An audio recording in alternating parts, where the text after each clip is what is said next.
Commons is back in session.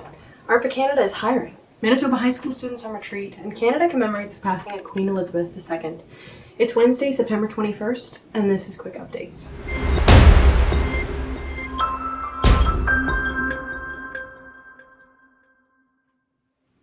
Hello everyone.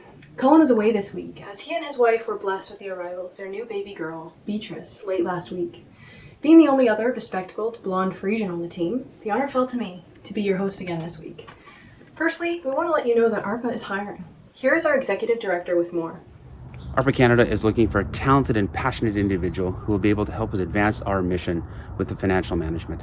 If you or if someone you know is good at balancing the books, taking care of expenses, doing payroll, we'd love to hear from you. More information can be found in the link below. Back to you, Teresa. Thanks, Will.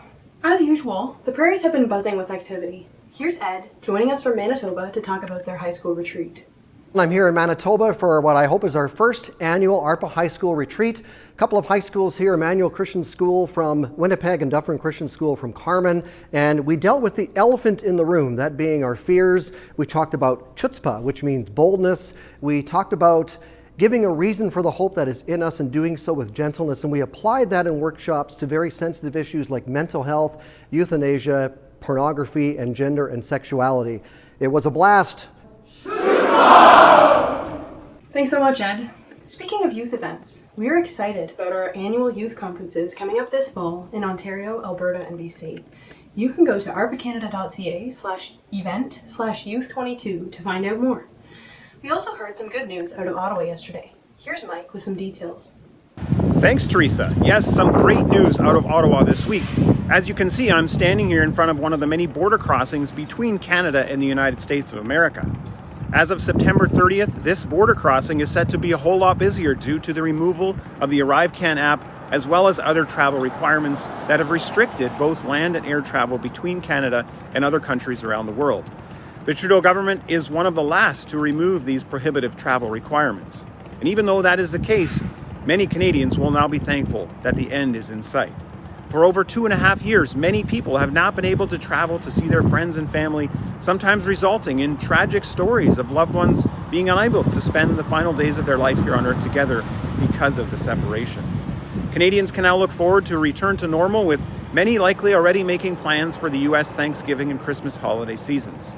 If you are one of our supporters who has been communicating to your Member of Parliament concern over these travel requirements, we encourage you to send them a short note of thanks for now removing them. Back to you, Teresa. Thanks, Mike. As we mentioned, the House of Commons is back in session, and the We Need a Law team is making the most of their return. Here's Elise to let you know what you can do to get involved. Thanks so much, Teresa.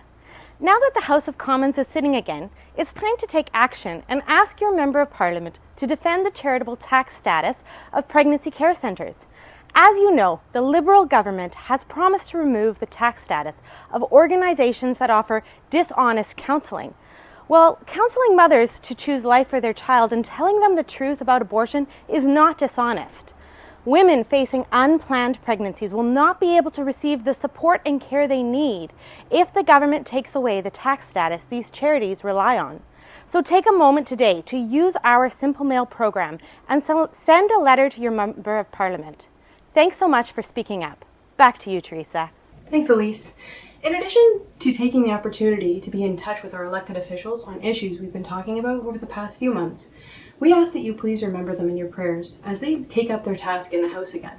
The Lord would work in their hearts, granting them wisdom and endurance to carry out their task. Finally, as many of you know, the funeral for Queen Elizabeth II took place this past Monday, September 19th. The team here in Ottawa took the opportunity to see the memorial parade downtown, and there was also a memorial service held in the Christ Church Cathedral. Though Queen Elizabeth's rule was carried out in weakness, we are thankful for the Queen's Christian witness during her reign, which was evident in the distinctly Christian funeral service held for her at Westminster Abbey in London, England. We encourage you to join us as we pray for our new King, Charles III, remembering that the King's heart is a stream of water in the hand of the Lord. He turns it wherever he will. Pray the prayer etched onto our Parliament buildings. Give the King thy judgments, O God, and thy righteousness unto the King's Son. That's it for Quick Updates this week. Thank you for watching. Please do like, share, and subscribe, and we'll see you next week.